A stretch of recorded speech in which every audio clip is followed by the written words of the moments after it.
રશિયામાં અભ્યાસ માટે ગયેલા અને હાલમાં યુક્રેનની જેલમાં બંધ એવા ગુજરાતના મોરબીના સાહિલ બાજોટીનો બીજો એક વિડીયો પણ સામે આવ્યો।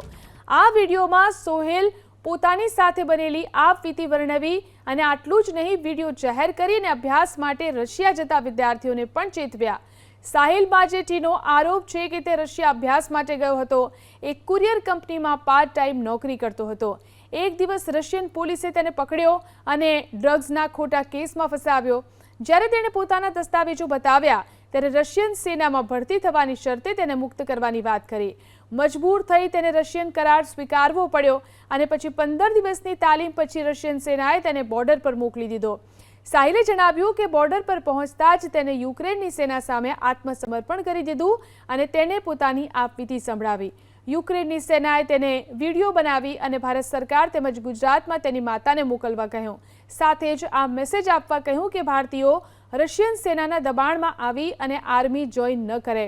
વિડીયો મળ્યા પછી સાહિલની માતાએ તેના પુત્રને સુરક્ષિત વાપસી માટે દિલ્હીની એક અદાલતમાં અરજી દાખલ કરી છે, જેની સુનાવણી ફેબ્રુઆરી 2026 में थशे।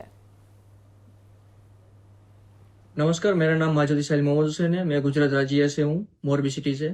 2024 में मैं रशिया में अपने स्टडीज़ के लिए आया था, लेकिन अपने कुछ फाइनेंशियल प्रॉब्लम्स और वीज़ा प्रॉब्लम्स की वजह से कुछ प्रॉब्लम में फंस गया था।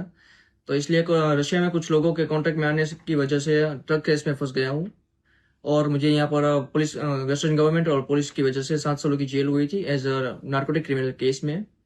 हालांकि मैंने इस मामले में कुछ किया नहीं, लेकिन फिर भी 7 सालों की जेल हुई है। और जेल के अंदर कुछ पुलिस वालों के बहकावे में आने की वजह से Russia Ukraine war contract sign किया है, जो एक सबसे बड़ी गलती है। इस वजह से यहाँ पर फिलहाल मैं यूक्रेन में फंसा हुआ हूँ as a like war criminal. So now I don't like फिलहाल तो अभी होपलेस हूँ। पता नहीं अब आगे क्या होने वाला है, लेकिन एक मैसेज है जो अपने भारतीय नागरिकों को देना चाहता हूँ।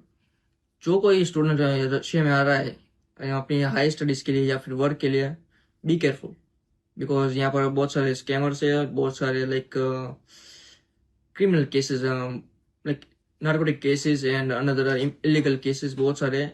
तो अपना ध्यान रखें और जितना हो सके इस एसओ से दूर रहे। સરકારમાં આ મુદ્દો મૂકેલો છે અને યોગ્ય રીતે, કેમ કે આ પ્રશ્ન એક્સટર્નલ અફેર્સનો છે, એટલે એમાં ઘણા બધા પ્રશ્નો હોતા હોય છે, પણ આ મુદ્દો મોરબીના જે આવ્યો છે એ ગુજરાત સરકારે પણ ઉપર મૂક્યો છે અને અમે બધા સંસદો તરીકે પણ અમે મૂક્યો છે, એટલે એની કાર્યવાહી ચાલુ છે। પણ એમાં કેમ કે પરિસ્થિતિ આપણને બધાને યુક્રેનની અંદર શું છે આપણને ખ્યાલ છે, એટલે એ પરિસ્થિતિને ધ્યાનમાં રાખી અને એમાં સમય તો લાગશે, પણ એનો રસ્તો પૂરી રીતે નીકળશે એવી ખાતરી કેન્દ્ર સરકારે આપેલી છે।